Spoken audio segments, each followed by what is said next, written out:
and welcome to a special best of edition of Multiple Shenanigans. My name's Jeanette. My name's Lytisha.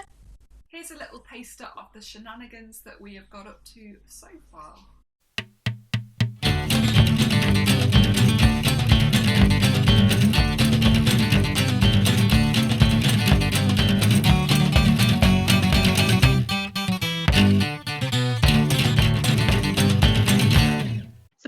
Perhaps I might explain that Jeanette and I met at memory school, which is something we were going to mention at the beginning of this podcast. Because I don't mind an MRI based on, I find the noise quite relaxing. Obviously, that's why I went to sleep. Everything question they were asking me, I kind of illustrated the answer almost. So she said to me, are you having any problems with walking at the moment? I said, I'm not anymore. No, I'm like really good at walking. And I was on my mobile. I'm really good at walking now. And then I promptly walked into a box as I was talking to her. As I was going, yeah, my balance and walking are amazing. Wow. I remember saying, but I can't have MS. I've got a party and there's 42 people coming. Impressive amount. A little bit of it was that unwise decision making when you're that little bit too tired to make a sensible decision. Sensible Tish probably wouldn't have gone down the first time, or having gone down it would certainly not have gone down the second time. I wonder if MS can bring, I've always been stubborn, but I wonder if it can bring another level of stubbornness. I will do this. Yeah. I think it brings the unwise, the voice that should say, that's really not a good idea. And I think when I hear that, I think if I was fine, it would be a good idea. But actually, if I was fine, it wouldn't be a good idea. And I don't listen to that bit. So I think, so if I didn't have any MS, I'd be able to do that. So I'm going to do it. Yeah, I'll just completely disregard the fact I do have it. Yes, yeah. And also disregard the fact that if I didn't have MS, I probably wouldn't have done it because it was not wise. Yeah, that feeling of when you forget a word, or when you know that you know a thing and it's just not there. It's not in the drawer that it normally sits in your brain, and you have to find a different way. Like recently, I was trying to tell my husband that we needed to have broccoli with the tea, like what we were making for tea. And I said, can you get me and I got as far as there and I was like, what's the word for it? The nearest I could get was little green trees. Little green trees. So yeah, I think that sort of lends itself well to the sort of the lateral thinking aspect of improv and poetry as well. Life becomes one long metaphor. Yeah, absolutely. I've not made them look nice. Do you take vitamin Ds? I was prescribed some vitamin D actually by the last neurologist I had, which I'm still taking. Yeah, me too. I think it helps my nails because my nails grow quite quickly too. They're all currently broken because I've been putting them in the paint pot and things. You should stop doing that. Is that not how you decorate? Is that why it took me so long? I feel like they should give you a photo of the MRI immediately after, like you would at Alton Towers. So you go outside and they put it on a board of your brain. Surely they have it at that point. I don't know. They don't have to develop it like a Polaroid. They send it to Boots. One day it comes through the post. It's hard, especially when you've just met new people. You can't go, hi, I'm Lytisha, I've got MS, so I might be a bit vacant, a bit rude, or just forget who you are. Yeah, it's not really, hi. My tragedy. And tell me about your issues. It's not really your kind of introductory thing, is it? I'm most conscious of the fact that I might start, when I see somebody or start talking to somebody, I'll start talking about the thing I want to talk about because I don't want to forget, without doing the, hi, how are you? How are you getting on? Da, da, da, da, da, beforehand. I go, hi, have you got a spanner that's this big? And it's not because I'm not interested in what they're doing. It's just that if I don't do that bit at the beginning, I think I forget. Difficult thing is if you tell somebody you have memory problems, And they always go, oh yeah, I get that. And you're like, oh, it's not quite the same. And I always want to just go, oh my God, you should go get a scan or something. Have you had an MRI? Have you had a lumbar puncture? It's like, you don't want to be rude. No. But it's not the same. No, it's not the same. Really demoralising, isn't it? It totally was. I was like, oh, thanks. I'm average. Hooray. Could have been worse though. You are below average. Yeah. I was on a lot of things. My all the like processing things, like, oh, I had a slow hand. Just like Eric Clapton. One of my biggest paranoias in life, we were talking last time about how sometimes an MS brain makes us interrupt people and say things when there's, because they're in your mind, you want to say them quickly because you'll forget us. And I'm always worried, I just sound like such a crazy person, that gives the impression that I'm lying. Because somebody will say something and I'll go, oh yeah, this. And it's almost like I'm too quick to want to say about a specific thing. So it sounds like I just made it up. And I'm really paranoid that I think that the people think I'm lying. I worry about, sometimes I'm so totally convinced about something, I'll tell somebody and convince them about it. And I've got one friend who after a bit says, did you just make that up? And I really, really don't know sometimes. Wow, so you've been called on it. Yeah. I've never had that. I've just made it up myself that I think that they think that. You've got away with it. That's what it is. No, I'm not lying. I'm a very bad liar. For somebody, and people think that because I do improv, they're like, oh well, you must be quite a good liar because you're having to come up with stuff, off the cuff kind of thing. But I naturally kind of feel a lot of guilt, even if I've done nothing wrong.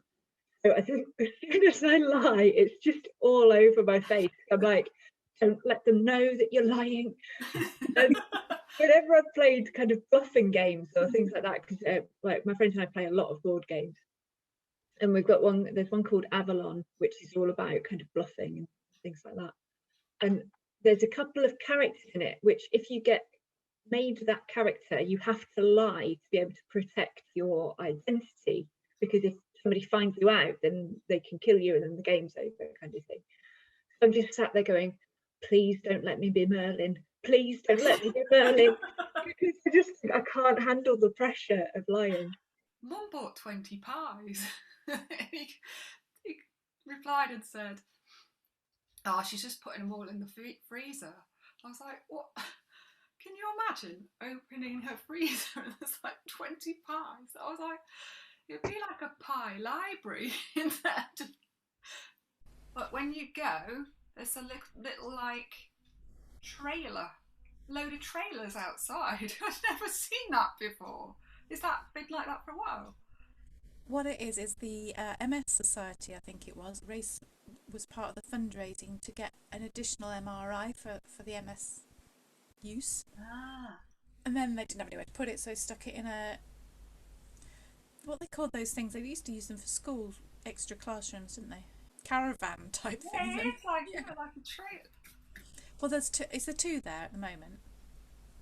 There seem to be about 5 or 6, unless because there was one mobile one, which presumably would be static at the moment.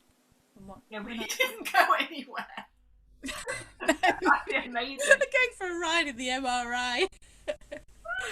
Can we just stop off at the drive-through?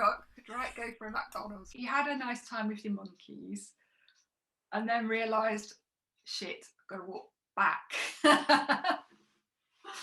Part of me just wanted to get in that pool and like, I live here now. This is it. She said that they couldn't find my original spinal MRI because that was pre the computerization thing. They had my 2017 one, but they didn't have a comparator. So I'm going to have both this time. So they've got a comparator to see if things are developing. Or the other one just like a drawing? Actually saying that, because it was when I was first diagnosed and I really wasn't very with it. I do remember a man drawing a picture for my mum to explain it. So maybe that was it. But it does take a while for them to get back to you. I've got no idea what's going to happen with the one I've just had. Nobody says like, oh. Well, I've never seen any of mine properly, apart from the last consultation I went to, which was in the hospital back, just over a year ago. That was the first time I'd seen my MRI, when I said to the neurologist I've never seen it, and she showed me the 2017 one. I'd never seen it. But I think at that point you should be able to have at least a photocopy of it. I would quite like to have my MRIs. Did you see there was an artist that did some work based on her MRIs, her own personal MRIs? No. I think there's lots of artistic things you could do with it that would make it feel more positive. How did she get hold of that then? I was just in my head thinking, you could colour it in. Well, you could do all sorts, couldn't you? Yeah. In one of my early ones, when they were trying to figure out, like, because started off with most of the lesions were on my spine, so they thought might not be MS at the start because of that. But then some more popped up. Just popped up. But I remember going to this one appointment, and it was like when you've got a junior doctor just hanging out. So they're showing me this screen. So there was, there's some here on the spine, and then there's another. Now you have got some on your actual brain. There's one, and there's another one, and then the student starts joining in, and they're like, "Oh yeah, there's one as well." Oh, and another one that. I'm just sitting there thinking, spot the lesion, spot the lesion. Mind, this seems a bit wrong.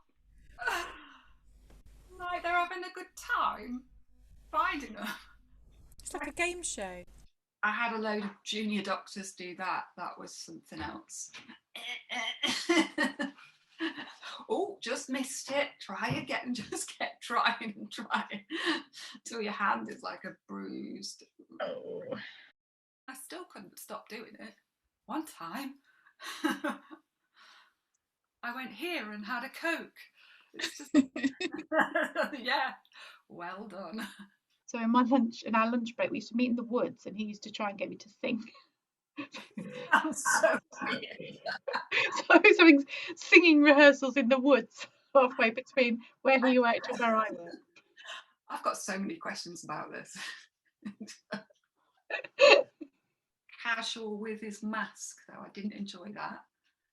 Pulling it down. I want a thoroughly masked workman. That's so wrong. No, yeah, I know what you mean. When the plumber came to look at my radiator, he came to the door, and I put my mask on to open the door, and I said, "Have you got a mask?" And he went, "Oh yeah." And he said, we've all got to be really careful at the moment. I said, "Yeah, we have, and some of us particularly, because we're prone to catching everything that's going." So then he pulled it out of his pocket and put it on. Yeah, the dolphins come and hang out with me, and I definitely didn't have a baby. I was way beyond that. But I'm pretty sure that they could tell that I wasn't right, even though I was physically not so different to everybody. I was swimming. I'm quite a good swimmer. I was swimming around and having a nice time. But yeah, I got the attention, and those healthy people, they didn't. So there are advantages to having MS when you're hanging out with dolphins. everybody wants a dolphin friend.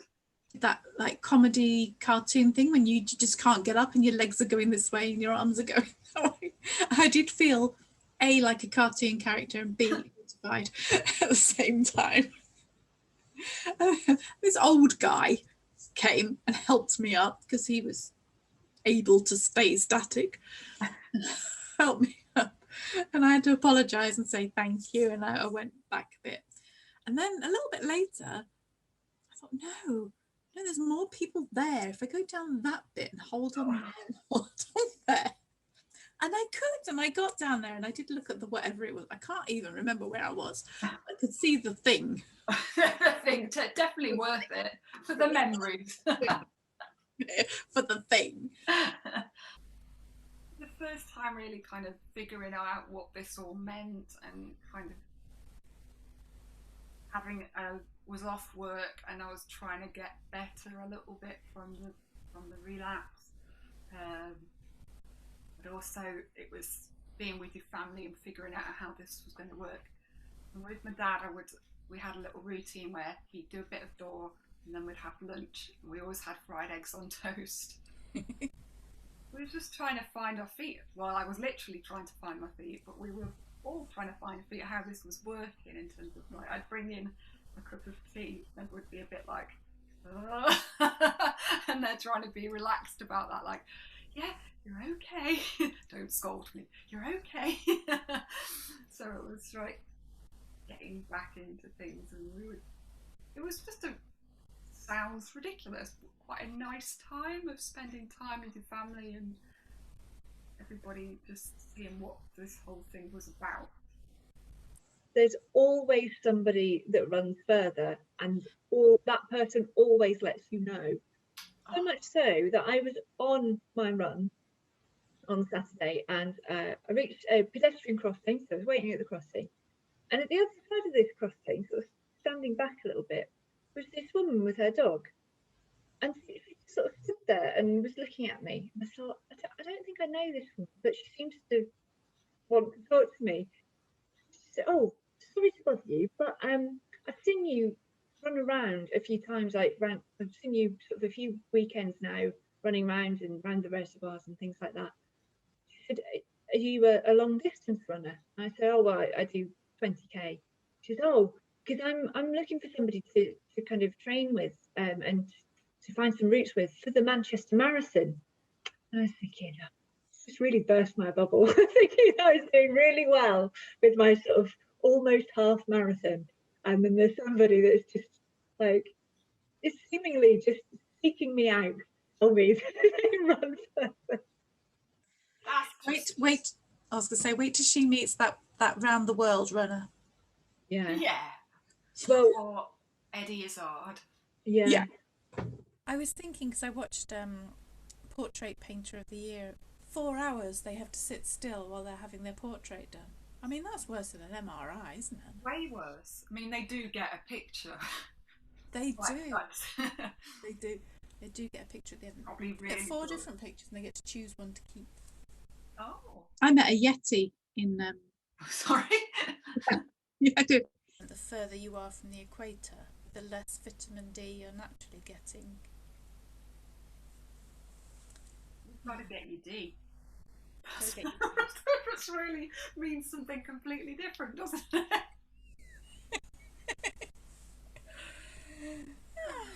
Yes. Anyway.